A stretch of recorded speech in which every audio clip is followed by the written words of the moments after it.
Welcome, everyone. I'm Laura DeFranco, the CEO of Brave Healer Productions and Brave Kids Books, which is why we're here today. We've got a mission around here to wake the world up to what's possible. And here today to help me with that mission are some of the amazing authors that we have in a new book that we have coming out called Brave Kids, Short Stories to Inspire Our Future World Changers. And before I introduce these amazing people to you, I want to say a really big thank you to KJ Kashula, our lead author. Miss Kelly, we would not be here without you and your passion and enthusiasm, and heck, the idea to do this in the first place. Kelly is an amazing illustrator, artist, storyteller, and she's very passionate about the kids' books projects. And I am so grateful for you and everything that you have done to just be by my side with this mission to get these brave words into the world in a bigger way. So thank you to Kelly. So you are about to hear from Justin Kroll. He's a co-owner of Myofascial Release Mississauga. I hope I got that name right, where he regularly helps children and adults connect physically, emotionally, energetically, and spiritually to their bodies to dismantle restrictive patterns of thinking, feeling, and being and achieve their movement and lifestyle goals. I also have Dr. Krupa Voronar. She's a certified radiant child yoga instructor, Reiki practitioner, doctor of pharmacy, loving mother and happy wife to a wonderful husband who is always ready to go on all types of adventures life has to offer. I like husbands like that. I have twice published Brave Healer Productions author Natasha Sharma with us today, who is now authoring under NS Shakti. Pay attention to that, you guys. And Tom Dahlberg was recently named a healthcare disruptor by Authority Magazine. He is the president and CEO of Dahlberg Health Caring Leadership Group. He is the leading voice for bringing love back into healthcare. Amen to that, Tom. And a strong advocate for stopping bullying and amplifying positive childhood experiences for all children. Y'all, if you can't feel the power I have in my Zoom room today, I don't know how I'm going to do that for you. But you're about to hear from everybody. Justin, let's start the party with you. Tell us about the beautiful story that you shared in Brave Kids. Absolutely. So my chapter is number 23. It's called Jesse's Stage Fright, How to Find Your Voice by Ditching Perfection. And what's really fun about this story is it's actually a true story. It's my story. It's been aged down slightly to make it more age appropriate for our audience. But if you imagine, instead of it being a school ambassador, as being a clubs and organizations liaison in your student council in high school, and then pretty much the story is exactly as it is in the book.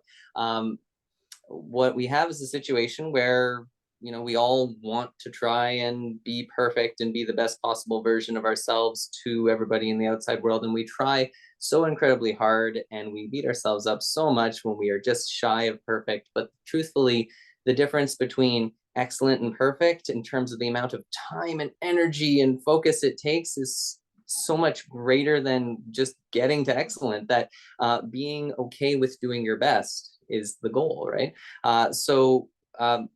I had this situation where I was in front of the whole school now, 1,500 people, trying to advocate for why I should be the one to advocate for them, for their clubs and things that they want to do and represent them. And my hands started to twitch a lot. And I'm holding the paper I'm trying to read while this thing is shaking violently. And the whole process of me kind of coming to terms with the fact that this is happening, it's happening in front of everybody I know. And a lot of those people, they care about me, and just as many of them don't know who I am and don't care either way. Once this is over, realizing that my best is going to have to be enough, and literally making light of and joking about the fact that my hand seems to have a life of its own. The story is about how my hand took on a life of its own and a voice of its own, right? So it's recognizing that inner voice, being your worst possible critic, and that voice is not actually you. The voice is communicating through language, which is not how we really communicate. We communicate through pictures and emotions and visuals and sensations. And it's about recognizing those good things that you feel as truth, rather than the voices in your head that may not necessarily have your best interest in mind all the time. I love that you're hitting this topic with kids. I wished I had been guided in that direction a little bit, because you and I both know this follows you into adulthood big time. Definitely. What else do you want to say about that? The book really is a shout out to, my chapter in the book is a shout out to my daughter, who even at the age of 6.5 shows a lot of signs of worrying about being good enough in front of my wife and I, and how we just want her to know that no matter what, you are the best version of yourself as long as you're being true to yourself, and we just love and appreciate you for who you are. Oh, that has a very good feel right here for me. And how cool that you're just parenting aware, and being there and being present and paying attention to stuff like that. Yeah, it's big potato stuff to me. Yeah. We were joking about big potatoes and small potatoes, you guys, earlier. So in case you were wondering about the potatoes, thank you for being here, Justin. Krupa, tell us about your story. Thank you, Laura. So my story, the title is One Breath, Two Breaths, Three Breaths, Go. I just kept it very simple. So this short chapter is about a child who is going on an adventure, going hiking, and being scared, and how to deal with that emotion. And there are a few more other emotions I've put in there, just kind of putting it in a story and making it more fun way for kids to start thinking about how you're going to breathe during certain situation and what can help you, giving them tools as to how they can get over their emotions and hopefully help other friends. Gosh, can you guys imagine what it would have been like for you to have been taught breath work as a smaller child? Like, I just think about that, Krupa, and how incredibly impactful it could be for trauma moments to be taught right then to not lock it up. What else do you think is important about that? I totally agree. Like I had an aha moment when I in my late 30s. And I grew up doing yoga and knowing all these poses that would help with the body and mind. But until you have that aha moment, and that's when I was like, okay, so this is what I'm gonna do for my child. Um, I feel like, starting at home as young as they are, just kind of implement that it's okay to go through these emotions. And we need to have tools to help through that. Yeah. Oh my gosh, no doubt. Thank you. Thank you for being here today. Thank you. So, Natasha, you ready? Tell us about your beautiful story. So I write chapter 6, which is Courage Blooms. Baby's arrival brings a lesson in love and change. So it's a true story, like Justin's. It's a story of when I was 3 years old and I tried to murder my brand new baby brother. And it started, so I've been writing with Brave Healer Productions, as Laura, you said in my introduction.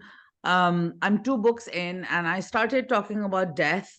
And then in my second one, I went on to change. And somehow with Brave Kids, it's all sort of come together so beautifully. I knew I wanted to write about this subject, but I actually didn't realize what I'd come across. So, of course, it's a fictionalized recounting of the situation. And my brother, Touchwood, is very much alive. So it wasn't a successful murder attempt. But everything said and done, what I've unearthed, that even in today's age, when we have conscious parenting and we have parents that are so involved and evolved in how they're bringing up their children, still it seems that this subject of sibling rivalry, as it's sort of called, is something that's untapped.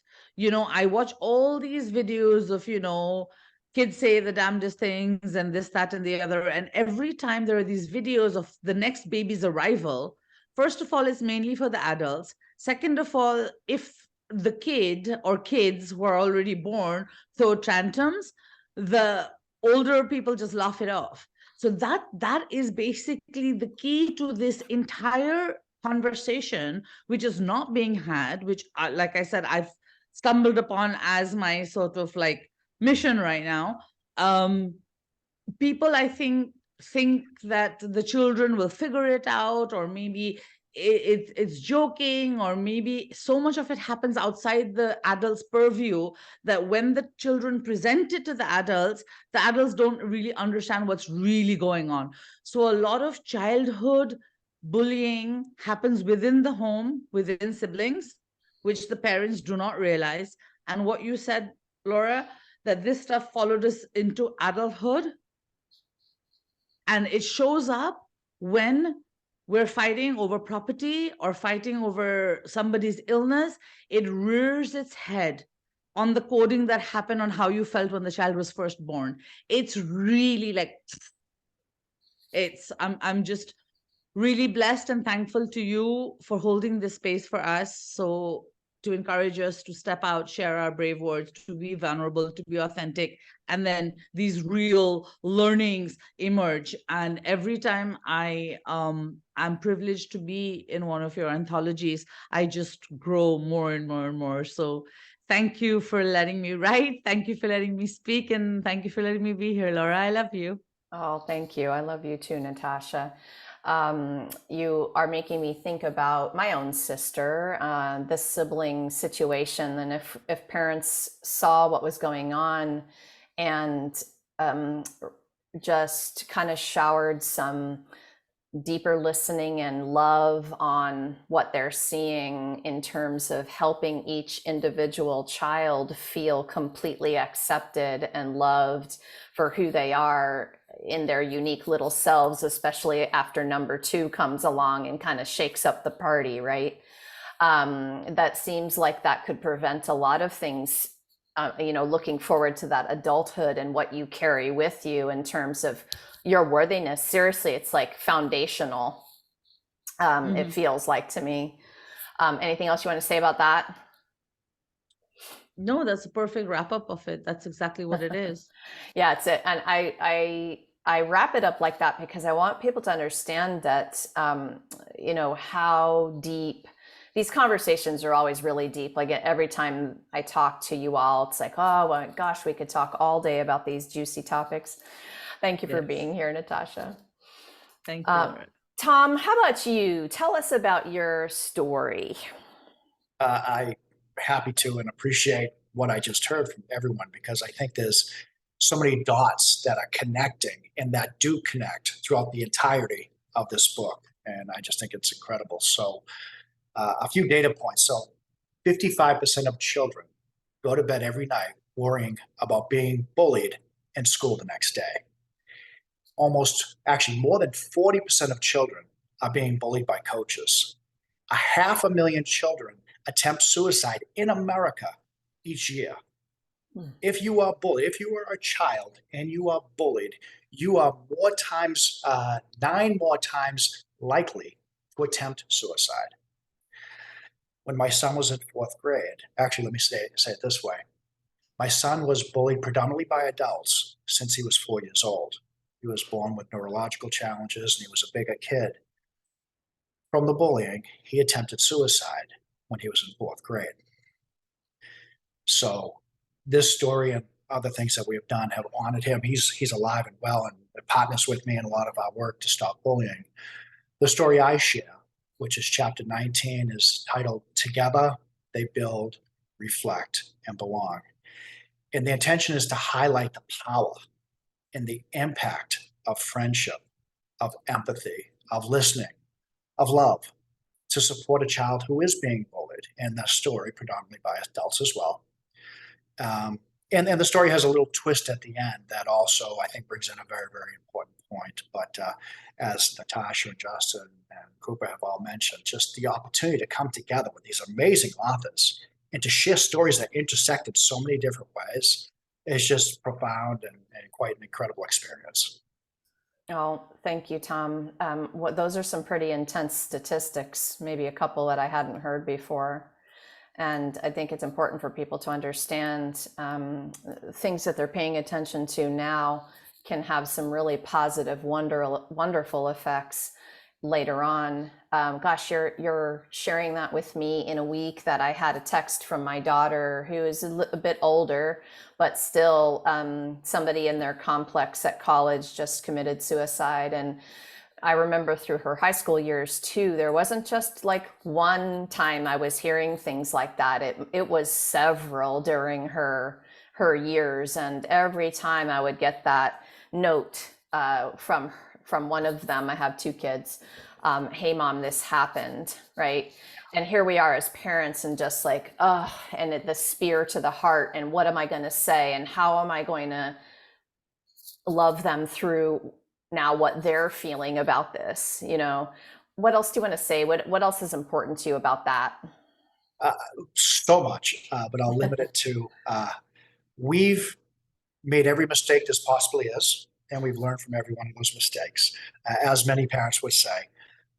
And just hearing, the talk about breath work here today, hearing the importance of understanding where those where those voices are coming from and what those voices really are, and how we don't communicate typically like that. We communicate differently, and I go into these social science and all these different research methods around that. And you're so right, and you're so spot on.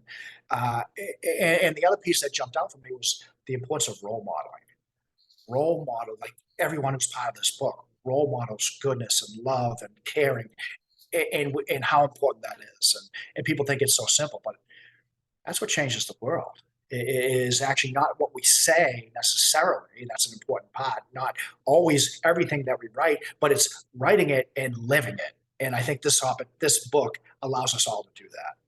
Yes, for sure. And now is a great time to thank all of you, for that. Thanks for saying yes to this and for being those role models. And in those stories, can't you all just imagine where those stories will be shared, and the messages from parent to child or caregiver to child, and what perspective you're giving? And I think what's really important is one of the stories might help the kid directly, but one of the stories might also give each person perspective, so that that kid who hears the story from a classmate can go, oh, I heard a story like that, and I feel bad for you, and they can be there for them because we helped them with all of those different kinds of perspectives and stories. And I really want to tell everybody too that you're not an ordinary author cast.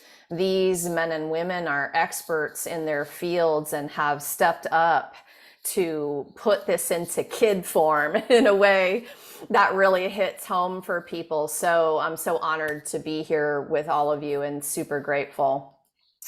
So Krupa, I'm going to start with this next question with you, and it's coming around to all of you, but why does helping kids be brave matter to you? We could help them be a lot of things, but why does helping them be brave matter to you? It matters to me deeply because that would prepare them for the experiences they're going to go through life. And just be a happy, joyful, kid. I've had a great childhood myself, and times are changing, and I just would like to give more tools for kids who have not had easy childhood growing up. So that's why I'm really passionate about that. And I do teach children's yoga, and I see how beautiful, innocent they are, and I just want them to be out there and be the best they could be. I think that a lot of our motivation comes from our own childhood experiences, and so of course, and that resonates very much. Thank you. So Natasha, what would you add about this? Why is it important to you to help kids to be brave? So, like Rupa just said, there's a lot of stuff that has evolved intergenerationally that I really wish I had had. So it's not that, I mean, I've had a good childhood, I've had loving parents. The biggest thing that happened to me was my brother was born, and that's the biggest hardship. And it was, from my perspective, it was a hardship. Suddenly everything changed. Like, I was the center of everyone's world because I was the firstborn. So I had both set of grandparents, all the aunts and uncles doting on me, and suddenly this baby comes along and all the focus shifts. And I think a lot of my self-worth issues, whatever I've had, are on that, oh, does this come and go, or whatever the seeds that was sown. And I think this stuff that's so foundational, if we put some mind to it, that comes through stories like this and conversations like this, if we all collectively put a conscious mind to this, it can be avoided. And a lot of like self-worth issues that sort of play out in your entire lifetime, that decide on how well you perform academically, or in your, as far as your bank balance is concerned, or how high you will rise. Why not just equip our kids with everything at a foundational level so they can go as high or wherever they want to go as easily as they can? So that for me is a mission, especially because I don't have kids of my own. I am able to, I constantly put myself in my own childhood and try to look at that perspective. And then I look at the same for my nieces and nephews and my friends' children. So I come from that perspective. And maybe that's an advantage, that I don't have my own and not gotten like sort of like into the smaller picture with the individual. It's more still, broad strokes. And so yes, to share love and joy, like Rupa was saying, and enthusiasm and confidence, it is really important to me. I wish I would have had that, and I would love to leave that message for my nieces and nephews and their children. And I love the question, why not take them to the heights that we can try to take them? I like that question a lot. Tom, how about you? So why does it matter to you to help them be brave? Well, it's interesting when this first came up, this opportunity to write here with all of you. When I heard brave, I'm like, oh my gosh, courage. And then I, of course, went to the core, the root of courage, core, which is heart. And everyone's mentioning love. It's like, that's it. What we're doing is we're teaching people how to love, agape love of self, which gets into the self-worth and the internal birth, those inner voices and so forth, and the opportunity to love others and to help others and to raise others up to those heights that you just talked about, Natasha. So I'm like, I'm in. I want to help, so I'm in. I love that. I love that you mentioned that tie-in with the actual word. I have forgotten to do that with the word courage, and I love that you brought that up. Because when I think about this, it matters to me because for me, it's about the definition of brave. And for me, it's when you're brave enough to be vulnerable. Your vulnerability is your strength. And that definitely has to do with living a life from the heart. So I love that. Thank you. So Justin, how about you? It's hard to go last on this question for sure, but how about, your take on this? Why does it matter to help kids be brave? Well, I think you all touched on some excellent points. I think that you're absolutely right. The important part is teaching our young people how to allow themselves to love freely, remain vulnerable, but at the same time have resilience for the things that come up that are hard, right? And the opportunity to provide stories that sometimes are, have a little bit of embellishment and creativity to them, but at the same time are not your traditional, Marvel or Disney type archetypes of what it means to be brave. right? Because, you know, a lot of times we, you know, plop our kids in front of a movie or the TV because we just need a break ourselves. And it's, you know, you get a concept of being strong, being brave that requires fighting and dominance or force or whatever. There's a good guy and a bad guy, that kind of thing. But really, it's everyday struggles and things that just maybe don't quite sit right or don't quite feel right, that they don't have language for yet, or, you know, and so much of the sort of traumas we carry with us as we get older, we don't even have a voice or a name or a label for them because they happened pre-verbally, or they happened at a time where the language wasn't there, right? So it gives us an opportunity to share stories that are a little bit more like what they may experience in life, and give them tools and opportunities to understand other ways of being resilient and strong and vulnerable while still being safe, right? We want our kids to have the opportunity to make mistakes and get messy, but at the same time, do it in a way that they can maybe have an opinion, but then learn to understand that maybe that opinion or that idea wasn't the best way to solve a problem where everybody is respected or you know, wins, so to speak, or whatever, right? It's just new ways of being, and exploring and exposing as many new ways of being as possible, so that infinite possibility is available to our children when they experience hardship themselves eventually. Yeah, super important. I even think Kelly has some words in or on the book about, you know, it's not just wearing the superhero cape.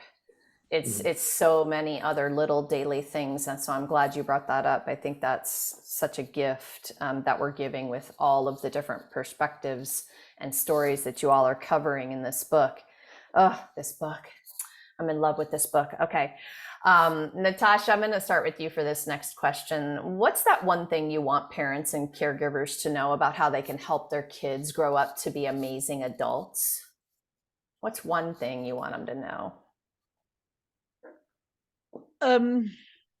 It's not something that's not been said before, but I would like to underline that really pay attention to what your children are trying to say to you. Like Justin said, it might be a stage where they don't have the vocabulary or they don't have the experience to frame it according to your understanding, but to really try to see it from their point of view. If they're trying to say that they're not comfortable with something, then there are thoughts and emotions behind that. So if you just take some time out, I know it's a big ask. We all are busy. We'd really rather plonk them in front of an iPad or in front of the television, or we do activities. There's space in between that. There's spaces where we can possibly try very hard to change our schedules or adjust for our schedules, where we have me time that involves connection and conversations. And then when the child does try to confide in you, then to just listen and don't ask leading questions. Don't try to explain it all away. Just really listen. Go away, process it, and then come back. Don't just try to explain everything away, because children are really smart. They don't actually listen to your words, they watch your actions. And what you're trying to suddenly tell them, if that doesn't match what they're observing, they're not going to listen anyway. The impact is still going to be there. So respect your children, respect yourselves. Yeah, nice. I've been watching this Netflix series. It's called Surviving Death. And they did one of the episodes on a kid who was 5 who was having past life experiences. And I was just like wide-eyed at this episode, but especially with the beautiful mom who not only listened and believed, but went to get help with what she didn't understand. She was so aware and open about the topic and what she was hearing her child say. And I was just so incredibly impressed. All you healer people will love this series, Surviving Death. They have a beautiful episode on lots of different topics like past lives and reincarnation and all the things. But that was such a perfect example, I think, that ties into real listening and also believing where your child is coming from, and believing and being patient enough to even just hear it, you know. All right, so Tom, what do you want to add to this one? What's that one thing you want parents and caregivers to know about how they can help their kids be amazing adults? I just think Natasha just said so much. And one of the things that really struck for me, and I mentioned it as well earlier, is that role modeling piece. And so Albert Moravian is a social scientist, and he studied communication. He studied our ability to influence and to create belief when we're communicating verbally. And what he found was 7% of what people are going to believe is based on our actual words. 38% is based on how we articulate those words, how we share those words. 55% is based on what they see us do as we're communicating those words. To your point, Natasha, exactly. It's role modeling. All these lessons that all these amazing authors have shared, when we live them, when we role model the goodness and the love and the vulnerability and all these different aspects, that's what's going to best support our children. Using the book as a tool to position us all, and then parents and others, to role model, that's the piece. And it takes practice. And, we mess up a lot and try again. And, as I think you said before, Tom, like, we've made all the mistakes. We're going to keep making more, but, the good heart behind it, I think, is what matters. Justin, what do you want to add to this one? What's that one thing you want people to know, that adults who are parents and caregivers, about helping these kids grow up to be awesome adults?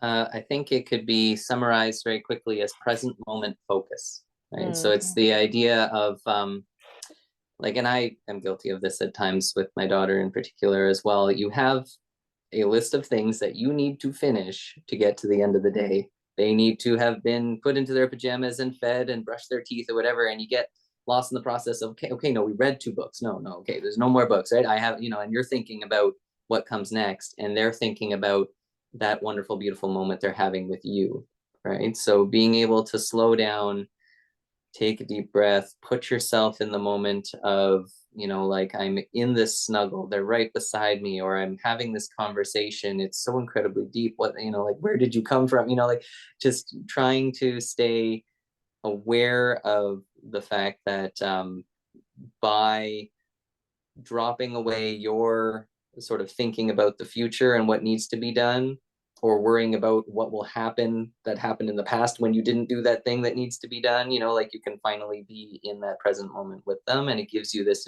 immense opportunity to expand into that space and really show them what it means to care about and listen and focus. And that's going to give them, the confidence to be able to express more and more complex things to you, right? And you have those deeper conversations. I have a great example of this that happened last week. My wife is absolutely amazing, and we're having a little bit of a hard time. My daughter didn't want to go to bed. It's lights out. She's been rolling around and procrastinating for 45 minutes, and she's really upset. And my wife is sitting there, and she says, "Is there anything else you want to talk about?" And then suddenly the story of, there was a girl at school who had lent her a toy and told her she could have it to keep, but it turns out she wanted it back now, and she was worried about going to school the next day because, her friend was going to be mad at her, and how her teacher keeps telling her that she's losing focus, and it's because this particular friend who sits beside her tries to talk to her, and she can't help but have a conversation with her, and she just wants to be the best student and wants to be a good friend, and she's freaking out. And it's like, this poor little human is having these really complex emotions, and we never would have gotten to that if we hadn't have just slowed down and breathed, right? And just kind of focused right there. Yeah, awesome, magical. And you can only have more than 2 books if the third one is Brave Kids. Okay. So, Krupa, how about you? So what's that one thing you want parents to know about just helping their kids be awesome adults? So I would say, if they could create an environment where the kid would just feel comfortable talking about emotions, how they're feeling, and maybe have, just like Justin say, like, slow down, like, be with them, be present in the moment, maybe like breathe with them together end of the night or first thing in the morning, and that helps them just feel connected. Because I feel like, if something happens to us, we're all connected in this whole universe. So, somebody else, same thing reflects to somebody else out there also. So it's like, I would just say, just be in the moment. Yeah. Well, and that version of being in the moment is important because you actually begin to take responsibility for something much bigger than you and your kid, you and your family. You start to feel the connection to the oneness, the universe, the everything. And oh, I don't know, maybe that scares people a little bit, but I think it's pretty awesome. So, all right. So I've got this one last question for all of you today. Tom, I'm going to start with you for this one.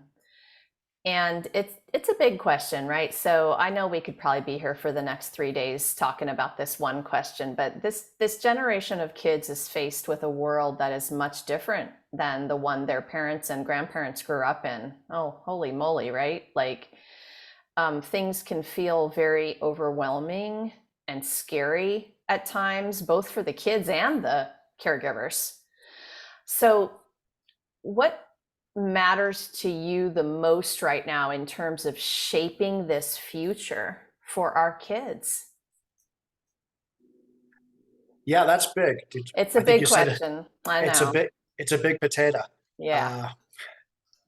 I would say for me, it really is about reconnecting with love, with love. At the end of the day, there's tools and tactics and resources, and that's wonderful. And many of them, and most of them, are incredibly impactful. If we don't connect it to a foundation of actual, true agape love, where we truly love our children, we truly love ourselves, we love our communities, that's the foundation. That's the strong foundation that regardless, as Justin said, when all that hard stuff comes, regardless of it, we're going to go back to that foundation of love and love for others. And I think if we really want our children to have a future that's going to be brighter than maybe that some of us see it right now, it is reconnecting with that piece. I really love the way that you gifted that to us in your story, actually, through the friend. And it made me think a little bit about who my friends were back then. And I think that's going to be interesting because I felt so much love in your chapter. Yeah. And as a model of how we can be to our friends, but even stranger people, even, kids in our class that aren't our friends yet, really anybody. And so I just love that. So thank you, Tom. Justin, big question, but in terms of shaping this future for our kids, what matters to you the most right now? Well, I'm going to piggyback on Tom's answer about love, but I want to expand it, thinking about, the age appropriate relationships that your child is going to have. It starts in the family unit. The community, their world is whoever is in that household, or for Natasha, it was her aunties and the nieces and nephews and that sort of thing, right? So it starts small and then becomes bigger as your child's world expands. You show them through experience, through demonstration, through them having experiences, tripping and falling and picking themselves back up again, how to see the good in your community first, how to engage meaningfully with your community and build that community, right? If you are looking for reasons why the world is on fire, you will find them, right? But your child's world is not the political landscape or the environmental landscape. Your child's world is your home, then your community, and then your city, and it builds from there. So start with those foundations, find meaningful connections, help foster meaningful connections through clubs and activities and sports and experiences, and go from there. And emulate to the best of your ability your best self doing those exact same things. And turn off the TV. If you don't listen to it, it can't affect you, right? Turn off the TV. I think that would have been, I think you had me there. Turn off the TV. I want to say just one quick thing. what you said was so important about recognizing what their environment is at the different stages. And it made me think about, I think one of the biggest things that matters to me is helping them connect to their intuition as soon as possible and having conversations about that so they know what it means and they know how to feel it in their body. And so when they get into the bigger community and then out on their own, which is where I'm at with 2 kids, college and now graduated, wow, all those stages, right? They just keep going and going. And how we model that in the beginning in terms of like, okay, what does that mean to connect to my truth, my intuition, that feeling I have inside that something is either good or not good for me, or this person is good or not good for me. So thank you for making me think of that, because I think that's what I wished I would have been connected to back then, early. It didn't happen until well into my adult years where I got much, much, much better at that. Krupa, how about you? What's important here for shaping this future? I want to piggyback love, that's big. That's what everybody want. But self-awareness, and loving yourself, knowing who you are, and just making sure you're loving yourself first and loving others while you're, being kind to yourself also. Yeah, it's very important to me for that. So Yeah, I think that is definitely another one of those early lessons, or it would have been nice to have that lesson very, very early. Some of you were talking today about worthiness and the original, the origin story of the loss of it is interesting, right? It's different for everybody. But if in that moment you had models around you for self-love, whoa, right? yeah. And I don't know very many people who did, at least in our generation, right? And now things are shifting though. And it's, why? Because you all are doing the work. We are doing the work. And so then that ripples up, and back. And it's just like, yeah, it's amazing. Yeah, I completely agree. Yeah, it's, I love these topics. Okay. Natasha, you're going to close us out today. What's that thing that matters to you the most in terms of shaping the future for our kids? So I think, yes, this is like a huge big potato question, but I'm really glad that you brought it up, and these conversations just do go authentically the way they're meant to. And so I think for me, in all 3 books, my first, the second, and now Brave Kids, the underlying lesson remains unchanged. So what I'm stepping out to share and wish for adults and children both remains the same. That yes, there's the self-love, yes, there's the self-worth, but above and beyond it all, is acceptance and surrender. So no matter what happens to us in our lives, at whatever age and stage and whatever it is, that the again, this is a generational thing, right? Wanting to belong, wanting to be part of the squad, wanting to be chosen first at basketball or in tag teams or whatever. If we just accept it is what it is, and there's no judgment put on to the people around us or the circumstance, life just becomes much easier to accept that we are all unique. And that, I think, if somebody had told me when I was young, I think I just would have been so much freer for most of my life, because like you said, it's only in later adulthood that one after one has self-awareness and does a lot of work. We're like, okay, yes, we're worthy, and yes, we accept and surrender to what is, so we can be more according to the universal plan, and etc., etc.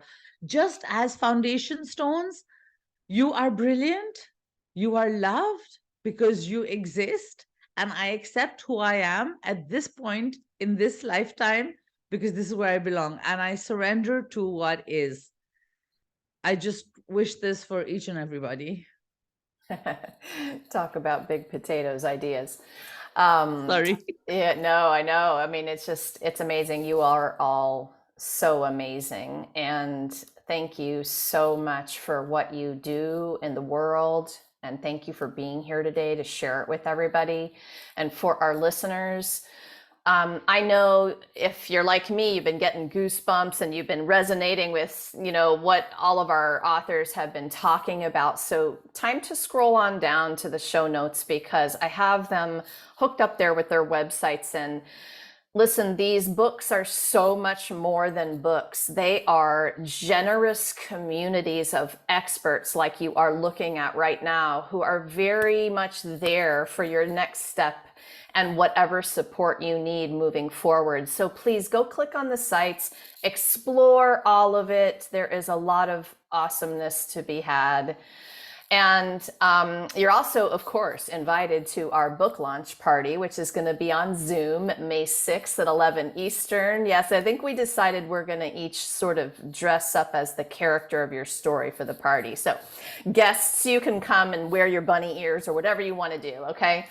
But that's going to be found on the Brave Healer Productions Facebook page. It's down below for you too as well. And if you happen to be listening to this interview anytime after the May 6th date, well, that means you can hop over to Amazon and get your copy of Brave Kids today. And lastly today, everybody remember, your words change the world when you're brave enough to share them. So it is time to be brave. See you next time, everyone.